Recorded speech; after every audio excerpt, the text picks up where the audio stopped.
Hello everyone, welcome to Imani Parik channel. Please like, share and subscribe my channel. If you want if you problem any kind of zoology topic, then comment me in my comment section. I will try to get solved. So let's start. Today's topic is the immune system. Immune system, we did is discussing about the immune system, their types, and they are natural, innate and non-innate or acquired. And in acquired, naturally active passive, artificially active passive, detailed study about that. So let's start, and don't be forget to subscribe and like my channel, please. Thank you. So let's start. The immune system is composed widely distributed cell, tissues, organ that recognize the foreign substance, microorganism act to neutralize or destroy them.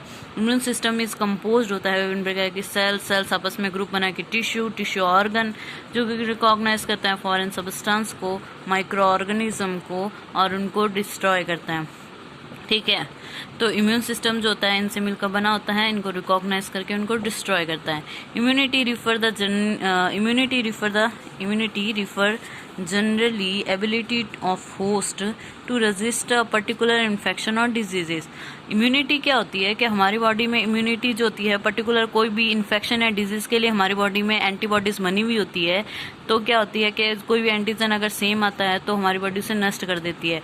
ये हमारे vaccination या individual active antigen के contact में एक बार body में आने के बाद बन जाती है। तो यही बता रहा है कि immunity refer the general ability host में होती है, रेजिस्टेंस होता है पर्टिकुलर कोई भी इन्फेक्शन और डिजीजेस का। इम्यूनोलॉजी साइंस है, उसमें हम स्टडी करते हैं is concerned with the immune response to the foreign challenge, how to response are use to resist infection. मतलब कोई भी फॉरेन पार्टिकल को रिकॉग्नाइज करना, उसको नष्ट करना और उस इन्फेक्शन के प्रति हमारी बॉडी में रेजिस्टेंस उत्पन्न करना। और it includes the distinction between self and non self, मतलब खुद का कौन सा है और दूसरे मॉलिक्यूल्स जो होता है हमारी बॉडी में मार्कर सेल्फ मार्कर प्रेजेंट होता है, जो कि मेजर हिस्टोकॉम्पेटिबिलिटी कॉम्प्लेक्स में मैं बताऊंगी आपको। मेरी ये इसके बाद में एंटीजन के स्ट्रक्चर्स, एंटीबॉडी स्ट्रक्चर्स और मेजर हिस्टोकॉम्पेटिबिलिटी कॉम्प्लेक्स पे वीडियो आने वाले हैं। सो सबसे पहले ये देखिए ताकि आप एक सिक्वेंसली याद कर सकें, और अगर आपको अच्छा लगे तो सब्सक्राइब और लाइक करना मत भूलिए। It includes the distinction between self and non-self and the biological, chemical and physical aspect of the immune response. तो ये यही है कि ये इम्यूनोलॉजी साइंस है जिसमें हम फॉरेन चैनल का रिस्पॉन्स, कैसे इन्फेक्शन के प्रति रेजिस्टेंस, डिस्टिंक्शन बिटवीन सेल्फ और non self and the biological, chemical and physical properties of the immune response. ठीक है, they are the two fundamentally types of immune response, immune response to invading microorganism, foreign material. The non-specific immune response, also known as the natural and innate immunity, it often resistance to any microorganism or foreign material encountered by the vertebrate host.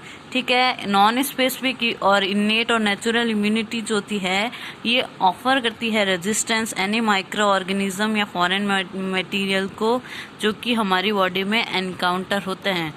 ठीक है, तो कोई भी antigen के प्रति natural immunity जो होती है वो रिस्पॉन्स करती है। It includes general mechanism inherited as a part of the innate structure and function of each animal, act as a first line defense। तो कोई भी एनी माइक्रो ऑर्गेनिज्म एनकाउंटर होता है तो जनरली इनहेरिटेड पार्ट जो होते हैं इनेट स्ट्रक्चर के वो फंक्शन करते हैं। ये नॉन स्पेसिफिक इम्यून रिस्पॉन्स है, इसलिए इसमें मेमोरी सेल्स नहीं होती है। और दूसरा बात करते हैं हम स्पेसिफिक इम्यून रिस्पॉन्स की, तो स्पेसिफिक इम्यून रिस्पॉन्स को हम एक्वायर्ड या स्पेसिफिक इम्यूनिटी बोलते हैं। रेजिस्टेंस होता है इसमें पर्टिकुलर फॉरेन पार्टिकल के प्रति जो रेजिस्टेंस होता है, पर्टिकुलर फॉरेन पार्टिकल के प्रति जो रेजिस्टेंस होता है वो इसकी वजह से होता है। Moreover specific response improve repeated exposure foreign agent such as a virus, bacteria और टॉक्सिन एजेंट्स जो होते हैं रिकॉग्नाइज होते हैं फॉरेन एंड प्रोवोक करते हैं इम्यून रिस्पॉन्स को, एंटीजन कहते हैं उन्हें। और एंटीजन की वजह से जो स्पेसिफिक सेल्स प्रोड्यूस करती है प्रोटीन, उन्हें एंटीबॉडीज कहते हैं। तो स्पेसिफिक इम्यून रिस्पॉन्स जो होता है वो पर्टिकुलर एंटीजन के प्रति जो होता है वो होता है, और इनेट जो होता है कोई भी माइक्रो ऑर्गेनिज्म के लिए होता है। तो इसमें जो वायरल बैक्टीरियल टॉक्सिन होते हैं, फॉरेन पार्टिकल को रिकॉग्नाइज करके इम्यून सिस्टम एक्टिवेट करते हैं, तो उन्हें एंटीजन कहा, और उन एंटीजन की वजह से हमारी बॉडी में जो स्पेसिफिक प्रोटीन सेल्स प्रोड्यूस होती है उन्हें एंटीबॉडी कहा।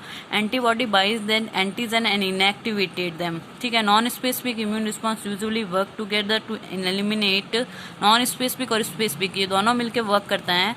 नॉन स्पेसिफिकली नॉर्मली रोकता ही है, उससे ना रुके तो फिर स्पेसिफिक को वर्क करना पड़ता है, तो ये work together eliminate the pathogenic micro organism foreign agent. इसके टाइप्स कैसे, ये इनेट कौन से होते हैं और एक्वायर्ड कौन से होते हैं देखते हैं। इम्यून सिस्टम जो होता है दो टाइप का होता है, इनेट और एक्वायर्ड। इनेट जो होता है वो कॉन्जेनाइटल होता है, एक्वायर्ड जो होता है आफ्टर बर्थ होता है। कॉन्जेनाइटल जो है इसमें स्पेसिफिक की बात करते हैं, नॉन स्पेसिफिक होता है ये, तो इसमें work against any micro organism, not induce की जरूरत नहीं है, फर्स्ट सेल लाइन डिफेंस के रूप में काम करता है।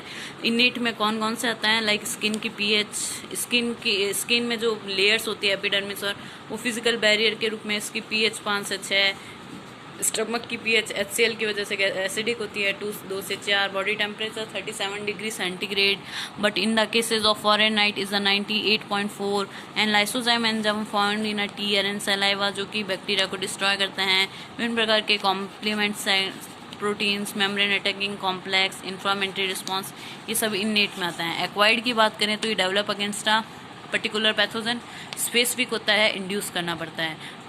अब इनेट हो या एक्वायर्ड हो, ठीक है। सेल इम्यून सिस्टम जो होता है, ये बात करते हैं cell of immune system. The cells responsible for both specific and non specific immunity are the white blood cells called leukocytes, ठीक है। तो ये जो होता है स्पेसिफिक हो या नॉन स्पेसिफिक हो, दोनों कंडीशन में प्रोड्यूस होता है, नॉर्मली प्रोड्यूस होता है, पर कोई स्पेसिफिक एंटीजन है तो कुछ मॉडिफिकेशन करके ये स्पेसिफिक कंडीशन में भी प्रोड्यूस होता है।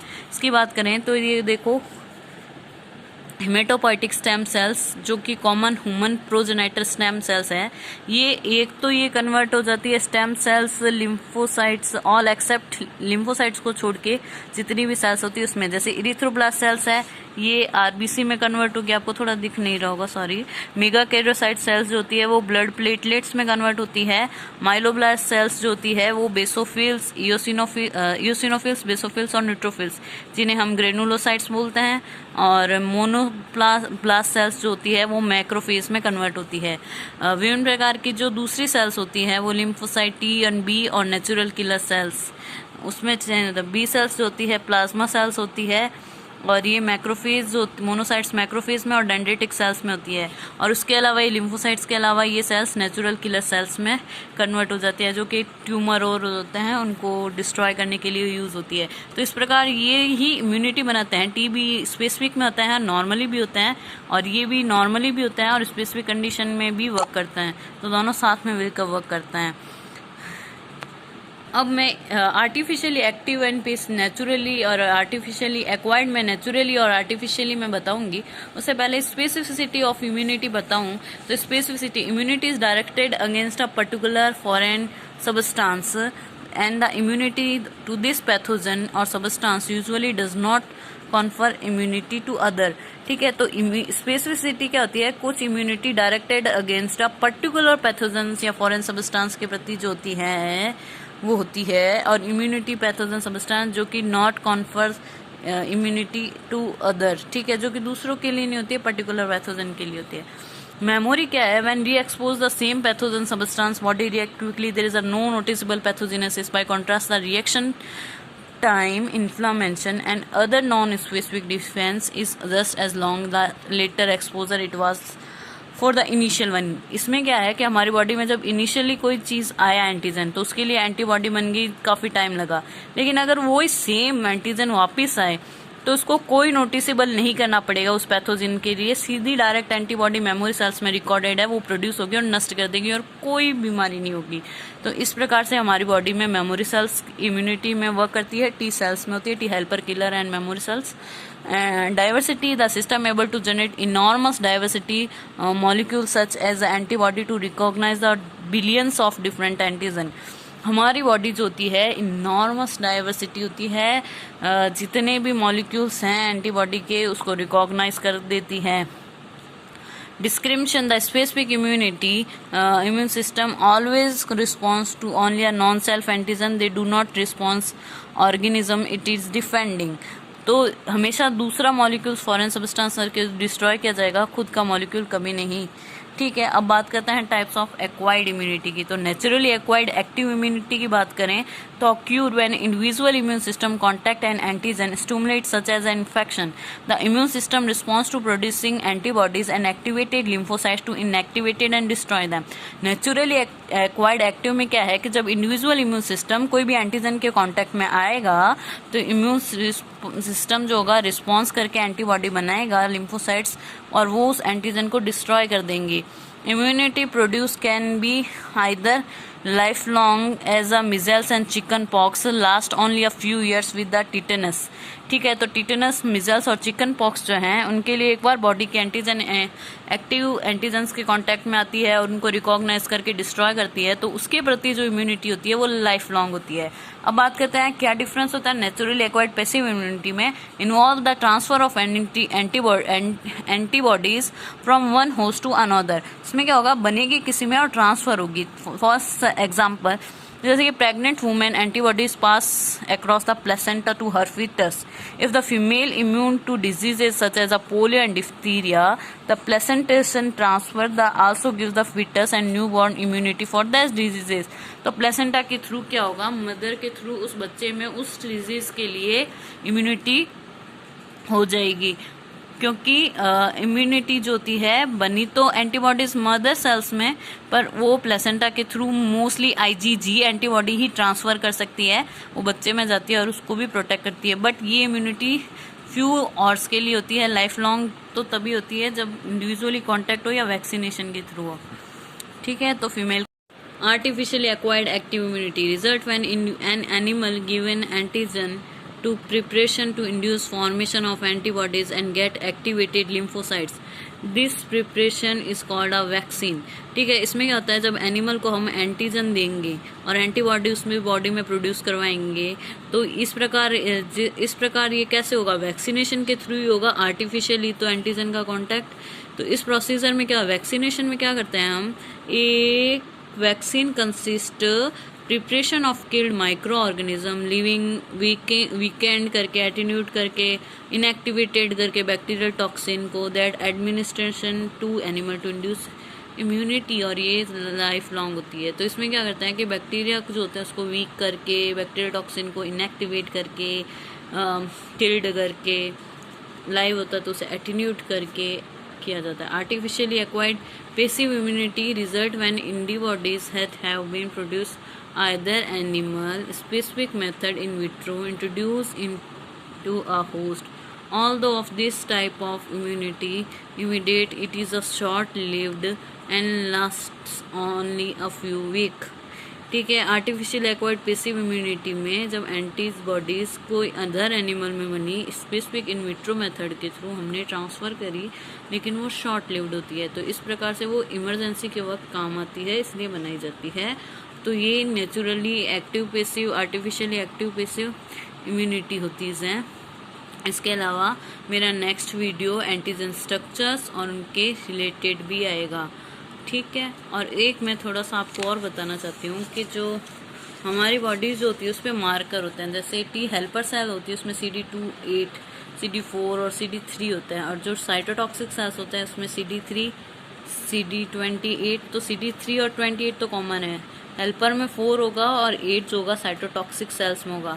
आपको पता है टी सेल्स हेल्पर, किलर और साइटोटॉक्सिक होती है, तो उनमें ही ऐसा होता है। Antigen is a exogenous comes from the outside like, तो वो बॉडी में फॉरेन सब्सटेंस होता है। ठीक है, इसके अलावा बी सेल्स जो होते हैं उसमें 220, B220, B7, FC gamma, R second, CR first and second, ये प्रकार के होते हैं। ये मेसोहिस्टोकेबिलिटी कॉम्प्लेक्स पढ़ाऊंगी तो ज़्यादा अच्छे से समझ में आएगा। तो my next video on antigen structures and उसके बाद में antibody structures and major histocompatibility, if you want that video तो कमेंट करोगे तो ही बनाऊंगी। तो कमेंट में on my comment section to make a video on that topics. So I'm waiting for your like, comment and share. Please like, share and subscribe. Thank you for listening. Thank you for watching. Thank you.